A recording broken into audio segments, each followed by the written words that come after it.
भक्ति संगीत का साथै आध्यात्मिक जागृति को प्रवाह भक्ति सुधा। ओम श्री परमात्मने नमः। कृष्णाय वासुदेवाय हरये परमात्मने प्रणतक्लेशनाशाय गोविन्दाय नमो नमः। वन्दे वन्दारुमन्दारम् वृन्दावनविनोदिनम् वृन्दावनकलानाथं पुरुषोत्तममदेभूतम्। श्री हरि भक्तिसुधा युट्युब च्यानलमा पुरुषोत्तम मास महात्म्यको कथा प्रसङ्ग लिएर आउने क्रममा आज पनि हजुरहरू समक्ष म पुनः उपस्थित बनिसकेको छु, अर्जुन भट्टराई। दर्शकवृन्द, हजुरहरूलाई यो पुरुषोत्तमको मास असाध्यै परम पवित्र मास भनेर हामीले जानकारी गराइरहेका छौँ। बृहन्नारदीय पुराण अन्तर्गत यो पुरुषोत्तम मास महात्म्यको पावन प्रसङ्गहरू हजुरहरूलाई हामीले श्रवण गराइरहेका छौँ। अनि यही श्रवण गराउने क्रममा हामीले 20 अध्यायसम्मका पावन कथाहरू श्रवण गराइसकेका छौँ। भगवान नारायण र नारदको पावन संवाद रहन गएको छ। वाल्मीकि ऋषिले दृढधन्वा राजालाई यो नियमका बारेमा चर्चा परिचर्चा गराउँदै हुनुहुन्छ। भगवान नारायणले नारदलाई भन्दै हुनुहुन्छ, नैमिषारण्य क्षेत्रमा सुतजीले सौनकादि 88 ऋषि महर्षिहरूलाई बताउनु भएको यो पावन प्रसङ्ग हजुरहरूलाई पनि हामीले बताइरहेका छौँ। दर्शकवृन्द, यहाँभन्दा अगाडि हामीले कथालाई श्रवण गर्ने क्रममा दृढधन्वा राजालाई उनको पूर्वजन्मको वृत्तान्त सुदेव नाम गरेका ब्राह्मण अनि गौतमी ब्राह्मणीको कथा प्रसङ्ग ल्याएर श्रवण गराउनु हो। अज्ञानतावश पुरुषोत्तमको सेवा गरेका कारणले उनीहरूको मृत अवस्थामा पुगेको सन्तान पनि जागृति भयो। हेर्नुहोस् त, यत्रो धेरै पुण्य, यति धेरै फलदायी यो पुरुषोत्तम मास रहन गएको रहेछ। त्यो प्रसङ्ग ल्याएर वाल्मीकि ऋषिले दृढधन्वा राजालाई सुनाउनु भयो।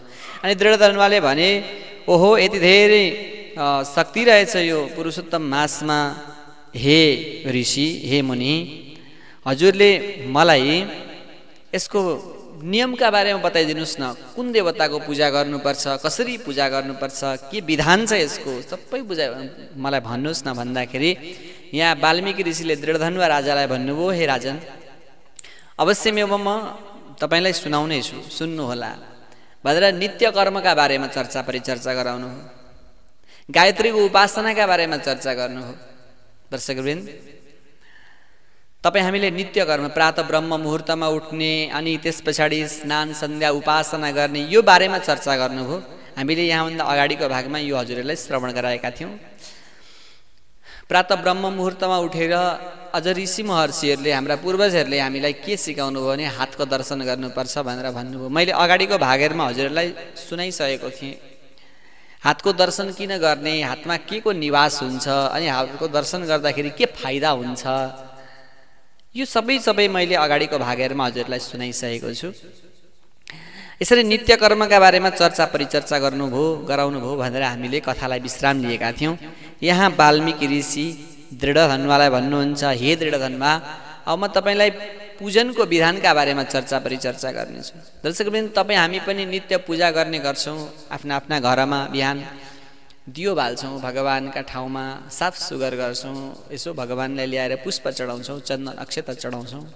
हामीहरूले जानेको त्यति हुन पनि हो, अरू केही जानेको पनि छैन। जाने जति त पक्कै तपाईँहरूले गरि नै रहनु भएको छ। हामी गरि नै रहन्छौँ, नित्य गरिरहन्छौँ भगवानको आराधना सेवा, जसद्वारा अर्को फाइदा पनि छ। तपाईँ हामीले नित्य भगवानको बिहान घरमा अनि बेलुका साँझमा घरमा दियो बाल्यौँ भने हाम्रो घर सुन्दर बन्छ, सौम्य बन्छ, कान्ति जागृति हुन्छ, घर उज्यालो हुन्छ। पुराणहरूले भन्छन्, जुन घरमा साँझको समयमा अनि बिहानको समयमा दियो बल्दैन भने त्यो घर त मसान घाट जस्तै हो भनेर भन्छन्। शिव महापुराणमा चर्चा आउँछ। त्यही भएर केही गर्न सक्नु भएन चिन्ता नलिनु होला, घरमा कमसे कम यसो दियो बाल्नु होला। अझै यो पुरुषोत्तम मासमा त दियो दीपदानको साह्रै ठुलो महिमा छ। हामी अगाडिका भागमा हजुरहरूलाई सुनाउनै छौँ। यहाँ बृहन् नारदीय पुराणमा भगवान नारायणले नारदजीलाई बताउनु भएको छ दियो दानको यस्तो फल छ हे नारदजी भनेर भन्नुहुन्छ। त्यो हामी चर्चा परिचर्चा गर्ने नै छौँ। त्यस कारणले दीप असाध्यै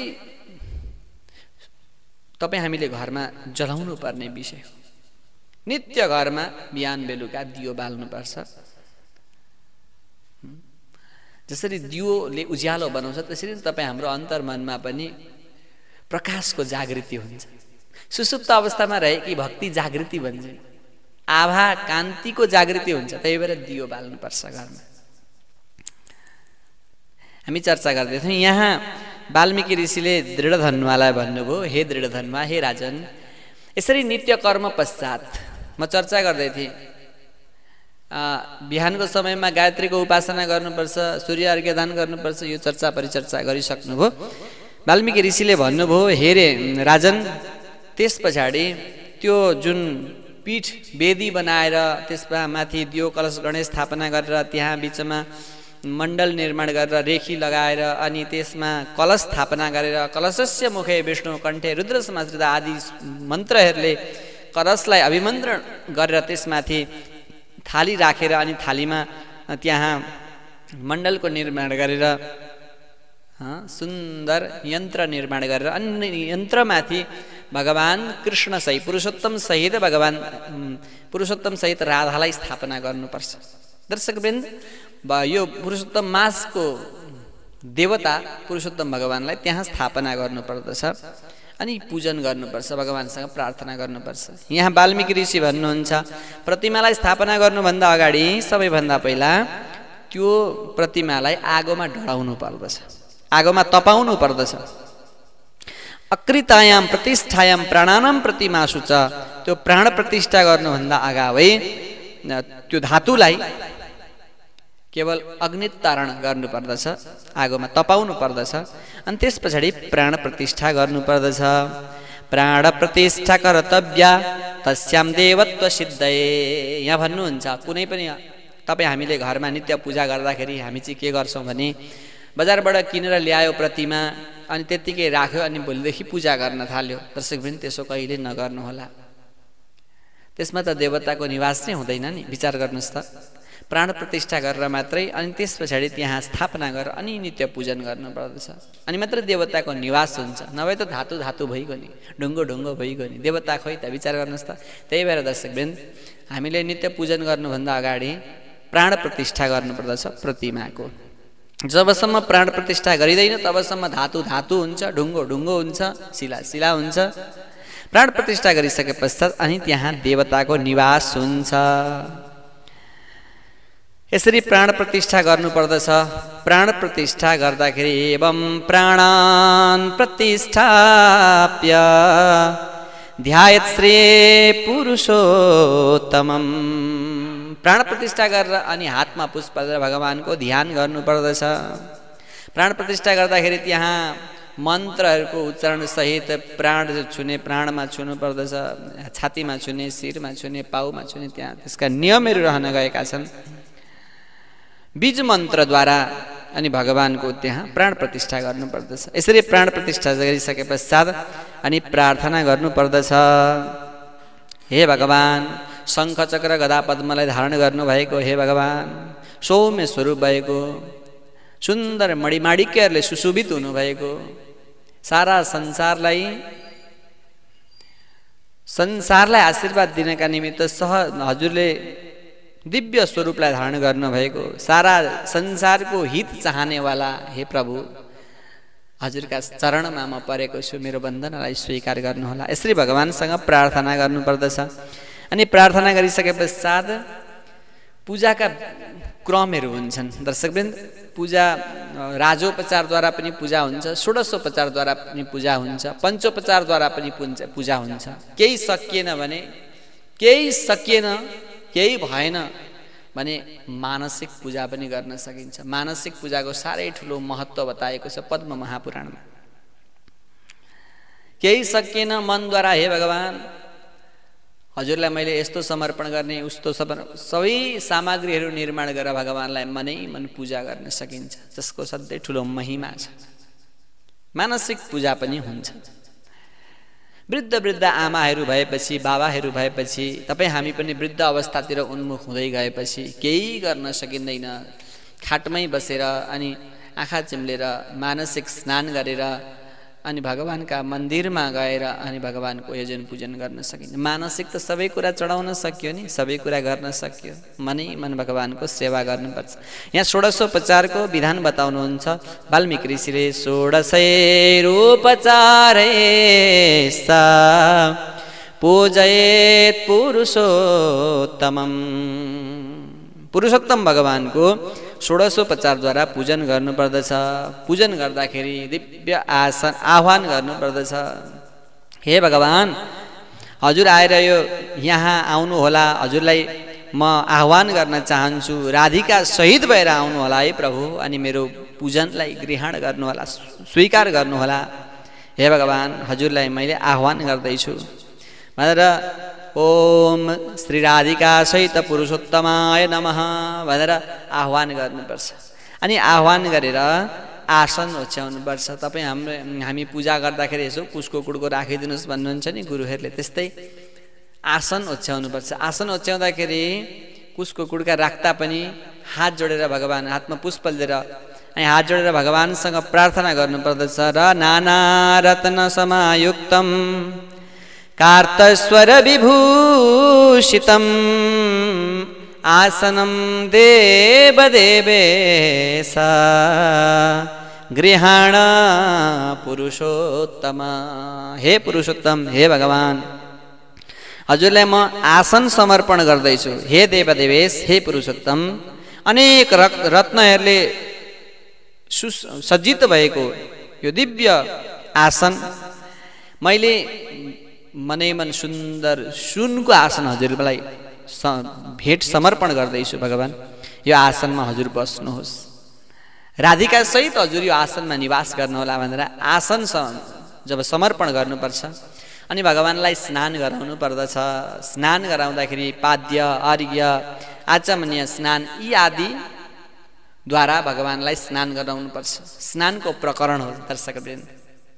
तपाईँ हामीले पनि स्नान गर्दाखेरि सबैभन्दा पहिला जगमा अर्थात् पात्रमा पानी उठाएर एकैचोटि सिरदेखि कहिले स्नान गर्नु हुँदैन। पहिला खुट्टा पाउ धुनुपर्छ, अनि हात यसो धुनुपर्छ, अनि हात धोइसके पश्चात आचमन गरेर कुल्ला गरेर अनि मात्रै शिरबाट पानी हाल्नुपर्छ। यो स्नानको प्रकरण हो।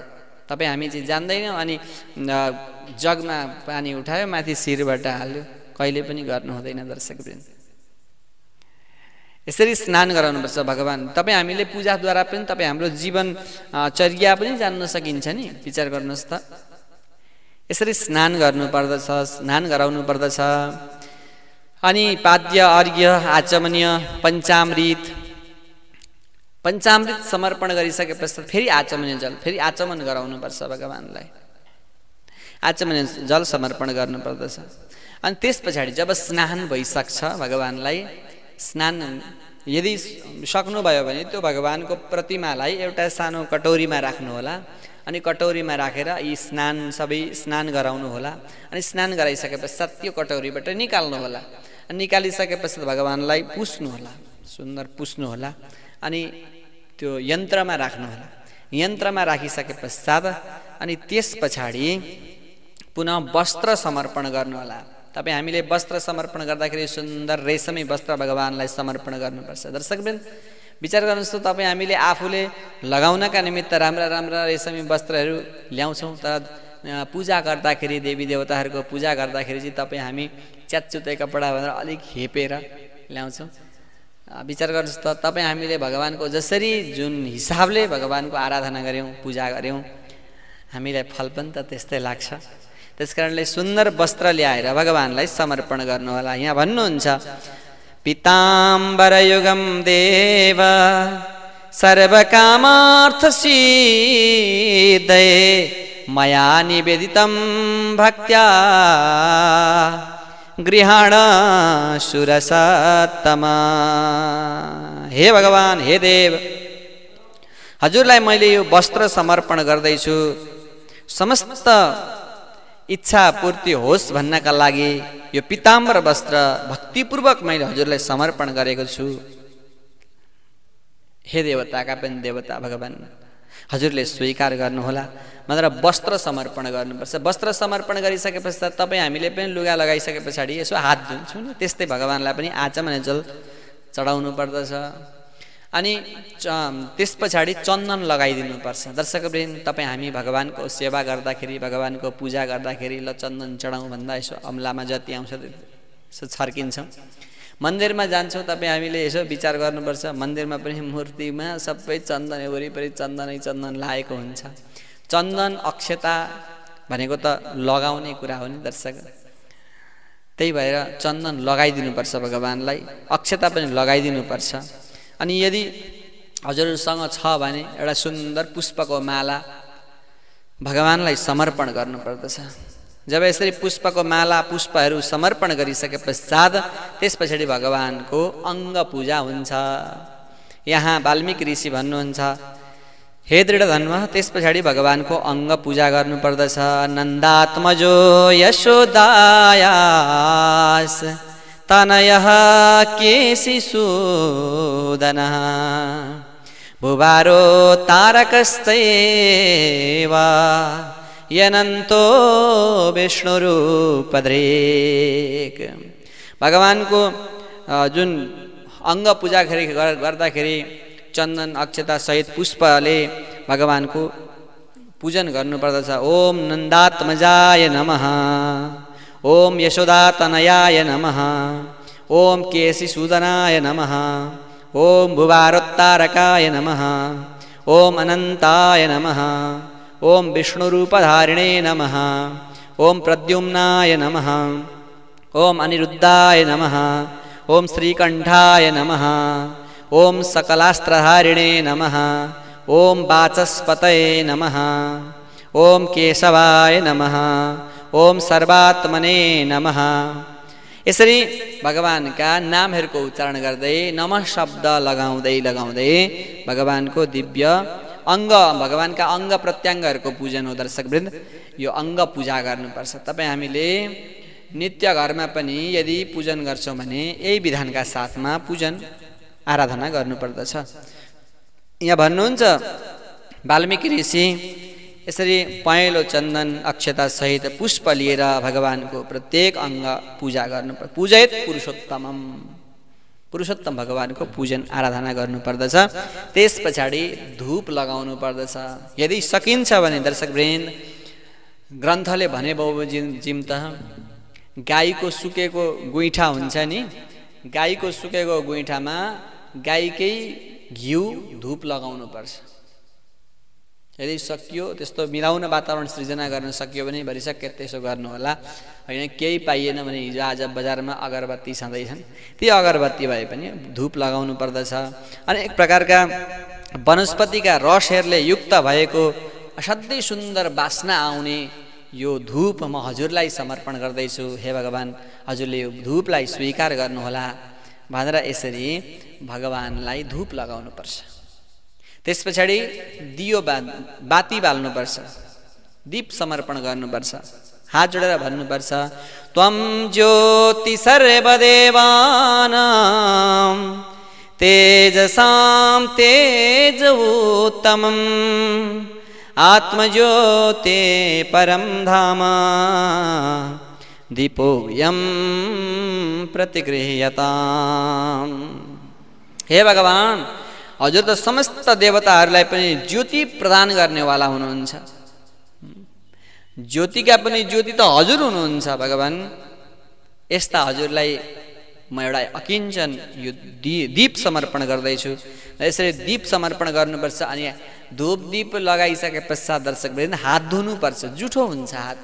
अनि त्यस पछाडि अनेक प्रकारका भोगहरू समर्पण गर्नुपर्छ। भोग भनेको भगवानलाई खाद्य सामग्रीहरू, फलहरू अनि मिष्टान्नहरू, पक्वान्नहरू के निर्माण भएको छ भगवानलाई यो समर्पण गर्नुपर्दछ। त्यो समर्पण गर्दाखेरि एउटा थालीमा राख्नुपर्छ। तपाईँ हाम्रो चाहिँ फेरि नैवेद्य समर्पण अर्कै खालको हुन्छ। स्याउका चाना काट्यो अनि कोराका चाना काटेर लगेर टाउका राखिदियो मूर्तिका, त्यस्तो खालको हुन्छ दर्शकवृन्द। तर एउटा कुनै पात्रमा राखेर नजिकै अलिकति एउटा ग्लासमा पानी राखेर अनि तुलसी मन्जरी राखेर अनि भगवानको भोग लगाउनु पर्दछ। यसरी भोग लगाइसके पश्चात आचमनीय जल समर्पण गर्नुपर्छ अनि भगवानलाई पुनः एउटा फल समर्पण गर्नुपर्दछ। इदं फलं मया देव स्थापितं पुरतस्तव तेन मे सफलावाप्तिर्भवेत् जन्मनि जन्मनि। हे भगवान, हजुरलाई म यो फल समर्पण गर्दैछु। जुन फल हजुरमा समर्पण गरेको छु भगवान, मेरो जन्म जन्मान्तरमा सुन्दर स्वरूप हजुरले प्रदान गर्नुहोस्, सुन्दर फल प्राप्त भइरहोस् हे भगवान। यसरी हातमा फल लिएर भगवानमा समर्पण गर्नुपर्दछ। श्रीफल समर्पण गरिसके पश्चात त्यस पछाडि ताम्बुल समर्पण गर्नुपर्छ अनि दक्षिणा प्रदान गर्नुपर्छ, आरती गर्नुपर्छ। दर्शकवृन्द, पूजा आराधनाको अन्तिममा आरती गर्ने प्रचलन छ। किनभने पूजा गर्दाखेरि आराधना गर्दाखेरि कुनै पनि त्रुटिहरू भएका छन् भने आरतीले पूर्ण गर्ने गर्छ, जसलाई आर्त पुकार पनि भनेर भन्छौँ। मनमा भएका तमाम व्यथाहरू भगवानमा समर्पण गर्ने हो आर्त पुकार। भगवानको श्रद्धा र भक्तिका साथमा यसरी आरती गर्नुपर्छ, नमस्कार गर्नुपर्दछ। यदि सकिन्छ भने यहाँ भगवान वाल्मीकि ऋषि भन्नुहुन्छ, मन्त्रहीनेति मन्त्रेण क्षमाप्य पुरुषोत्तमं स्वाहान्तैरे नाम मन्त्रैश्च तिल होमो दिने दिने। दिने तिल हवन गर्नुपर्छ, वनस्पति हवन गर्नुपर्छ भन्नुहुन्छ। सकिन्छ भने, सकिएन भने अन्तिम दिन जुन उद्यापनको दिन हो त्यस दिन भए पनि अलिकति हवन गर्नुपर्दछ। अनि त्यस पछाडि जब यति भइसके पश्चात अनि कर्म समर्पण गर्नुपर्छ भगवानमा, क्षमा माग्नुपर्छ भगवानसँग। यसरी क्षमा मागेर अनि भगवानको आराधना गर्दै भगवानमा दण्डवत प्रणाम गर्नुपर्दछ। वाल्मीकि ऋषि भन्नुहुन्छ, हे राजन, यसरी नै पुरुषोत्तम भगवानको सेवा आराधना नित्य गर्नुपर्छ। यहाँ वाल्मीकि ऋषिले पुनः प्रश्न गर्नुभयो, भगवान हे मुनि, किम भोज्यम किम अभोज्यम वा वर्ज्या वर्ज्य तपोधन। हे तपोधन, के खानुहुन्छ के खाना हुँदैन यो पुरुषोत्तम महिनामा, हजुरले त्यो कुरा पनि भनिदिनुहोस् न, नियमका बारेमा पनि भनिदिनुहोस् न। नीति नियम अनुशासनतालाई स्वीकार गर्दाखेरि दर्शकवृन्द जीवन सफलीभूत बन्छ। अनुशासनशीलस्य नित्यवृद्धोपसेविनः चत्वारि तस्य वर्धन्ते आयु बुद्धि यशोबलम ग्रन्थहरू भन्छन्। राजा दृढधन्वाले यसरी प्रश्न गर्नुभयो। वाल्मीकि ऋषि भन्नुहुन्छ, हे दृढधन्वा, हे राजन, तपाईलाई म नीति नियमका बारेमा पनि चर्चा गर्नेछु। हविष्यान्नं च भुञ्जेता पुरुषो प्रयता पुरुषोत्तमे गोधुमासालय सर्वा सीतामुद्गायवास्तिला।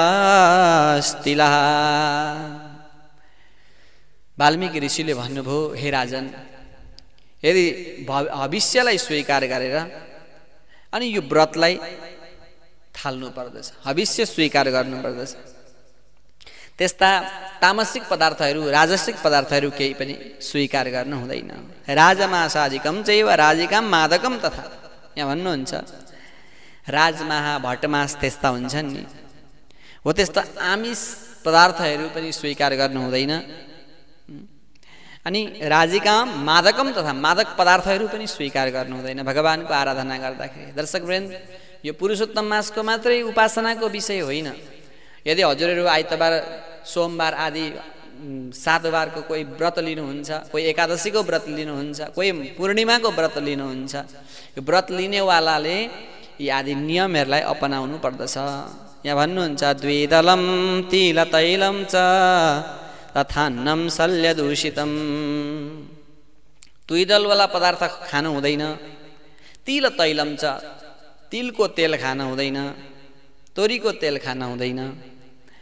कुनै सामग्रीहरू राम्रो निर्माण गरेको छ तर नराम्रोसँग तुलना गरियो भने त्यसलाई भावदोष भनिन्छ। यो भावदोषले युक्त भएको पदार्थ पनि तपाईँ हामीले स्वीकार गर्नु हुँदैन, खान हुँदैन।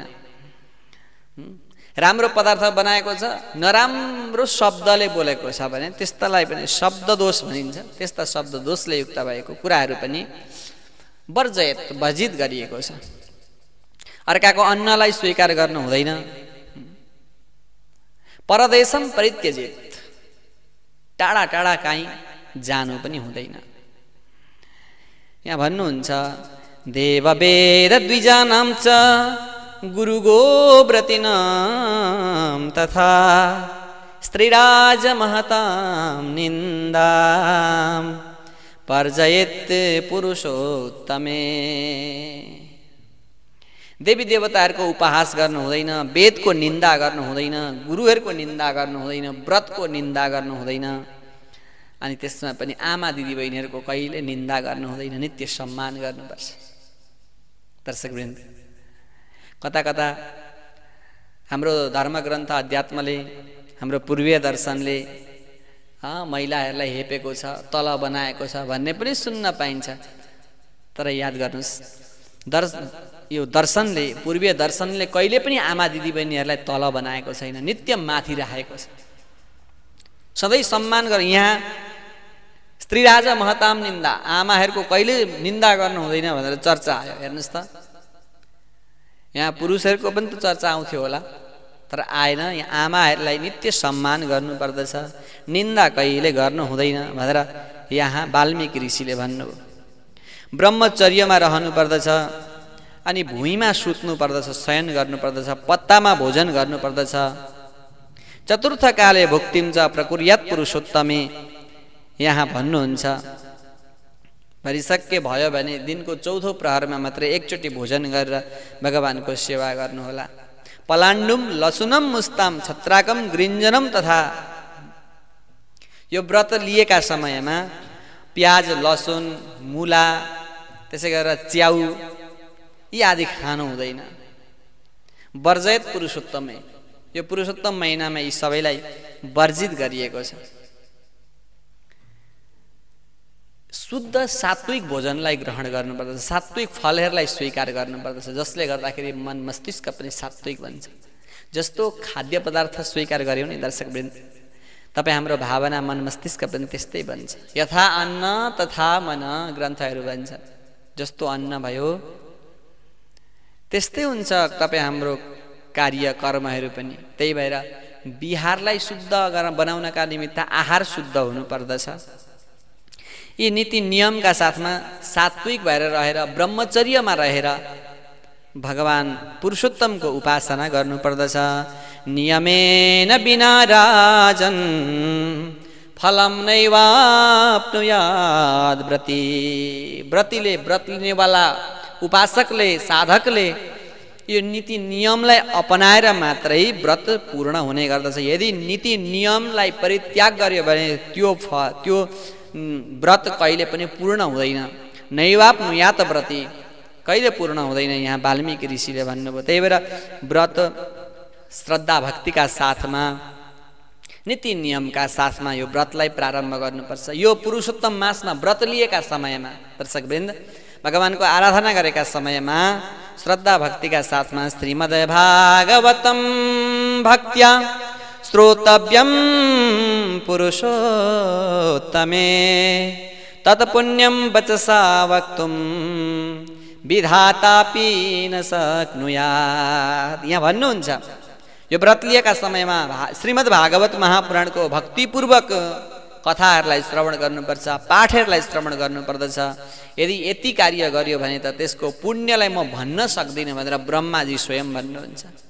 भगवान शालग्रामको यजन पूजन गर्नुपर्दछ, तुलसी दलद्वारा, तुलसी पत्रद्वारा भगवान शालिग्रामको पूजा गर्नुपर्दछ यो पुरुषोत्तम मासमा। यदि यति कार्य गर्यो भने यमदूता पलायन्ते सिंह दृष्ट्वा यथा गजाः। यति कार्य गर्यो भने नि यमदूतहरू, यमराजका दूतहरू टाढा टाढा भाग्ने गर्छन्। जसरी सिंहलाई देखेर हात्ती भाग्ने गर्छ, त्यसरी नै यमदूतहरू त्यो व्यक्तिलाई देखेर, त्यो आत्मालाई देखेर टाढा टाढा भाग्ने गर्दछन्। पृथ्वी तलमा त्यसको पुण्यलाई कसैले पनि गणना गर्न सक्दैन। त्यति धेरै पुण्यतालाई त्यसले प्राप्त गर्न सक्दछ। यदि यो व्रत यसरी यो विधि विधानका साथमा यो नीति नियमका साथमा कसैले गर्छ भने हे राजन, दुस्वप्न छ भने पनि दुस्वप्न सुस्वप्नमा परिणत हुन्छ अनि दरिद्रीको अन्त्य हुने गर्दछ। तत्सर्वं विलयम याति कृते श्री पुरुषोत्तमे। भगवान पुरुषोत्तमको आराधनाले गर्दाखेरि ती सबै शुभमा परिणत हुन्छन्, अशुभ पनि शुभमा परिणत हुन्छ अनि निश्चल भक्तिको जागृति हुन्छ, प्रेमको जागृति हुन्छ।